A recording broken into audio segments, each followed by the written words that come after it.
Hi guys, thanks a million for tuning in to episode 8 of the iPPi Insider. Today we're being brought in by guest Natasha Rocca Devine. Natasha is award-winning Irish-Italian interior designer and has created an array of specialist interior design, staging, styling and project management services to the Irish market and both in the UK for both the residential and commercial clients. Her core services include award-winning staging to sell, show home design, style consultation and staging workshops in Ireland. So Natasha, you're very welcome. Thanks a million for joining us today. And we're going to go through some staging tips for both agents and vendors. So how are you keeping today, Natasha? Great, thank you. Thank you for having me. I love what you're doing. So it's a pleasure to be, involved with such a cool and talented group of people. Thank you so much. Great, brilliant. So Natasha, we may as well jump in. The top 10 tips for agents. You're doing a lot on social, and I think that's where we came across to kind of relay to agents what they can be doing in the current market to kind of get things kicking again and get properties moving. Yeah, so from an agent's point of view, I think a lot of it will be communicating to their clients. So I'd probably give them the same advice I would give a client per se, but the agents would understand. Take a look at the plans and survey that. And then moving on from that, I would look at the USPs. What are the selling points of this property, which would be 2. Looking at, I would pick 3, and that's where I'd invest my money and my time. Pick, you could spend hours and, even just planning out all the different USPs, but I would just specify 3 of them. And then that's where I would just kind of put the whole staging plan in. Because it's not an interior design project. And I think people don't understand that. You're not trying to redo the whole house. You're getting prepared for sale or for rental. So it's not a lot of money going into this. It's just a quick fix, whilst it's getting ready for the next client.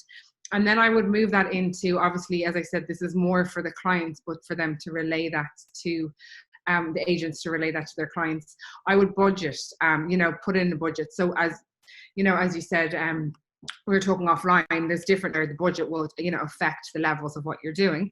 And then from there, I would move into research, which would be including research the contractor. I'm getting 3 quotes, for the agents if they're going to do this themselves or their clients. It's so easy to get caught in a trap of, thinking this is the only person, and, then you get overwhelmed, and it's cross comparison. If you have 3 different people, maybe someone you've been referred to or things like that, whether it's a staging person, a cleaner, whatever the services you need, from that budget. And then I would go into researching brands, that you would like. So if you're going to need new furniture, like similarly, I would say check out 2 or 3. I think I'm very much keep it to a 3's number, or a very maximum 5, because you could just get so bogged down. The industry's booming and there's so many talented people, tradespeople. So I would just keep it really simple. And then I would go from there to make an overall kind of plan from what, pretty much from your budget. I would move into who is involved in this project. If you're going to spend 10 grand, the budget might be smaller. If you're going to spend 30 grand, you're going to have a bigger team. And, so that's really important. Who is the team involved in this? And then the research will determine who you actually hire. That will be moving into around 5. I think we're going over 5 or 6, but in and around that. Yeah, no, that's brilliant. That's brilliant. So in terms, you touched off a very sort of valuable point there of the different levels of staging and what agents can do. Yeah. How do you see it being an important factor at the moment in both the sales and lettings market for stock to be moving? Yeah, well, I think from a different levels point of view, I think I spoke about this in a previous interview, it wouldn't kind of be wasted for agents to have access to a few kind of accessories in the office. If you had access to that sub of cluttered furniture, getting it, specialist cleaners in, and then you could just put in some accessories, it's very simple to do. I mean, I'm not saying this is going to sell the property, but it definitely will help. If you don't have the budget to, to do big plans, I would say get rid of things, clean, and then add in a few accessories. So, have in the office for agents, some throws. Even you don't have to change the sheets, you can throw throws over the bedding, like white linen throws, and some cushions and some fake plants, and a few like little things like that could really, just in a quick staging, just to get some photographs. And then I think, for back to what you're saying, on both sales and residential, for a basic level of staging, I would say the photography is key. You can, if you have a good photographer or videographer, it's going to completely, with some lamps and some lighting on top of a few accessories and a clean apartment, even if it's minimal furniture, it's going to be outstanding with the right photography and videography.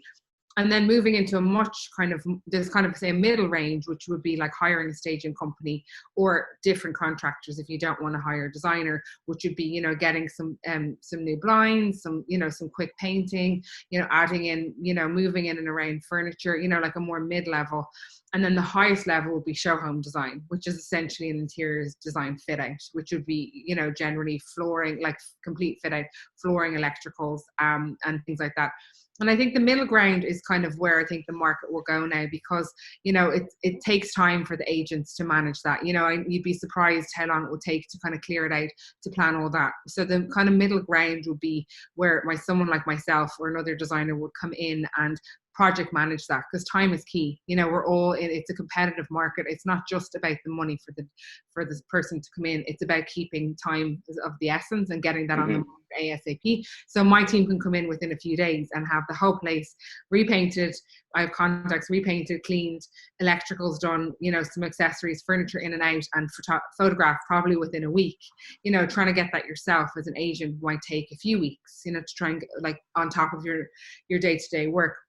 But for the market now, I think we have to touch upon virtual staging and virtual tours, because obviously I know we're moving through the phases of COVID, but at the end of the day, there's still huge restrictions around the market. I think, two people at once can come, throughout a day for a property. I'm not sure if it's not moved into legalities as of yet, but it's very, very strict. I think you have to be pre-approved, credit, there's so many different kind of factors involved.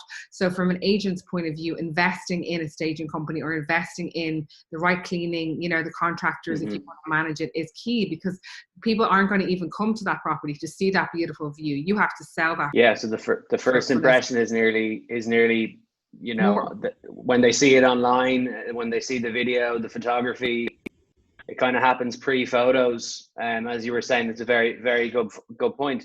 I was just speaking with an agent there this morning, and he was saying he's doing a lot of staging now on lettings properties, which I just, because there's such a spike, and obviously that there's such a vast array of lettings properties now across Dublin, both north and south, with everyone, let's say, Europeans gone back home. How do you see lettings properties coming across most appealing to buyers on film? How do you, let's say, would you touch up properties online after, or would you speak to a photographer? I think from a point of view, just generally, like a letting is obviously, you're not going to put as much into a letting staging project. Like, I'm not trying to do myself out of business here, but like, you're not going to spend as much, because a lot of wear and tear in rentals, so a letting's like if it's the sales project, if you get it, if it's second hand, getting it painted is worthwhile for the new buyers. So I think it would be the kind of low to mid-end staging that would be required. I think just keeping it, space is key. You're trying to maximize the square footage in that. People want to see the space. They want to see where they can put their couch, their furniture, or if it's already furnished, they want to see that they have room, whether like, people are co-living at the moment, everything is going, so everyone is really looking for space. And then things like gardens, it's such a luxury now to have a garden. You'd rather like have location for work. A lot of people are working in town or near town. They prefer to compromise on a garden. So if you have that, maximize that, get, like, even if it's a balcony or veranda, get the seating out there, get some planters out, have the windows clean, make it look as big as possible is the most important. You're pitching to renters. I think for buying, there's so many other factors, because you're there for life or for at least 10 years. You need to see the local schools, the transport. For renting, I think a lot of people are kind of thinking year to year or 6 month contracts. So it's really just to make it look as accessible as possible, multifunctional, things like that, and really clean, just simple things. And then obviously for the more high-end rentals, you want to make it look really stylish and like aspirational. If it's a penthouse in Grand Canal or something really sleek, you want to look like you've got the best pad ever. You can bring everyone to, especially during COVID. So it's very much dependent on the price itself of what you're going to put back in. But I don't think it's I don't think it's about a huge amount of effort and putting things in. I think it's just keeping it look as stylish, as minimal, as really clean and clear as possible, and then focusing on those balconies and the gardens, and just, you know, just anything like any mod cons, any great technology, all that kind of stuff, like in the kitchen, those kind of things, you know, having a lovely kitchen, and, you know, you're going to be hosting more, having that view is going to be even more important than ever. So I think I think staging for rentals is going to be huge. As you said, the market's really unique. I think we will have to catch up in, you know, as best way as possible. Really, which kind of brings us on to the next question of, you know, what do you think buyers will be looking for from a home post-COVID, since this whole COVID thing? I know personally, space, you know, garden space to have people around in the afternoon. What do you see as a demand right now for people looking to, you know, I'm sure there's going to be plenty of people having reviewed, been under the same roof over the last couple of months, and it really gives them time to think, right, what do I want? What do I want from this house I've been living in that I've probably spent, you know, half the time that I thought I was going to spend in? Where, you know, do you think better outdoor space, better, you know, for an ability for buyers, where do you see it? Probably zoning. Like, so zoning is really important. So in that could include gardens. So depending on who you are and your personality, if you're an extrovert person, you're going to need like different zones more than ever, you know. Mm-hmm.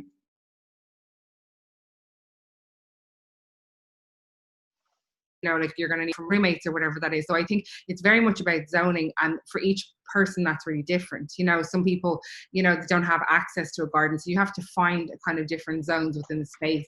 So I think for me, I think gardens would be like hugely important. Any outdoor space, as I just said, is fundamental. I think having like an office or a hobby room is going to be really important, like a multi-purpose room, whatever that is, whether it's for drinks at night, whether it's for your yoga or you're working, or kind of a combined space, or a man cave. I hate saying that now because women like them too. There's women are like work, you know, love their own space and their own creativity. Maybe it's more for yoga and different things, but having a room that you can just go to and, you know, just for yourself or for you and your partner if you've children, I think that's more than ever. I think like having an office, that's another room if you have the luxury of having two. Like people are working, I think they're going to have to be a multi-purpose. So people are going to think of like putting in kind of like a den, either if you have access to one, brilliant, but if not, the bedroom has to also be multi-purpose. And then I think things like the kitchen, you know, do you have the best kitchen? You know, like if you're going to be at home every day cooking, you're not going out for dinners, you're going to want to have access to, you know, cooking, the right cooking facilities.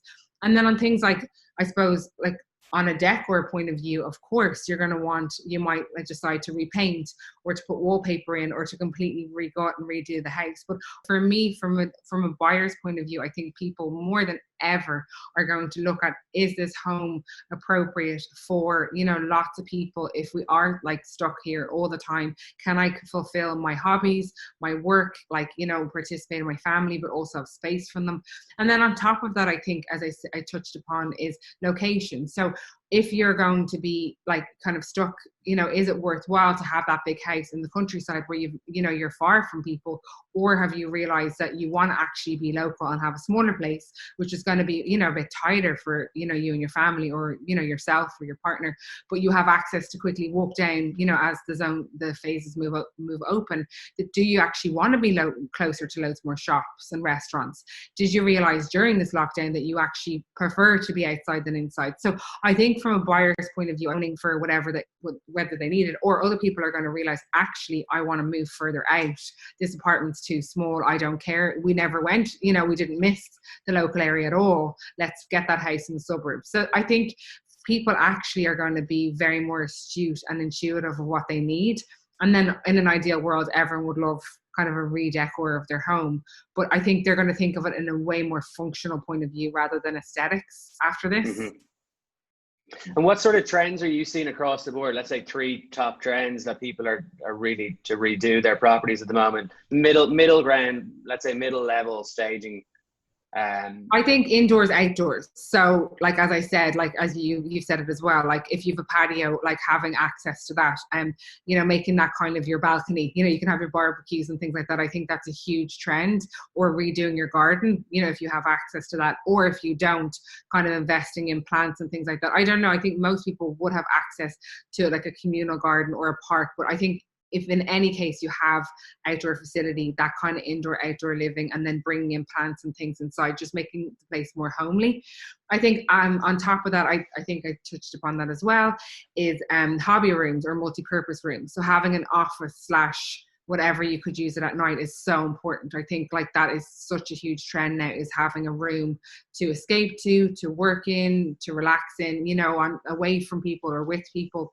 I think that's really. So you're not swinging the kettlebell into the TV or anything along those lines. Or if you're trying to have a conference call and your kids are crying, or your dog, I have a dog, if he's barking, whatever, you know, you have a private space to do that. And as I said, I think that's going to be like a functional design trend. And then on top of that, I think people are looking at things that they would never have kind of looked at before, insofar as like they're thinking, okay, well, let's get bunk beds, more kind of multi-purpose furniture. You know, they're thinking of smaller couches to have more space, or they're looking at furniture in a different way. Beforehand, it was like, oh, I want the slickest couch, or, you know, the everything great. That now people are like, I want functional, like comfortable, like it's gonna, if my kids have bunk beds, they can have a play area. I think people are looking at furniture and design in a more like practical way. I'm not saying it won't be as beautiful. I think everyone's looking at anything that is not necessary is going to go. Do you know that way? So like everything that's in your home, I think people are starting to clear out a lot more.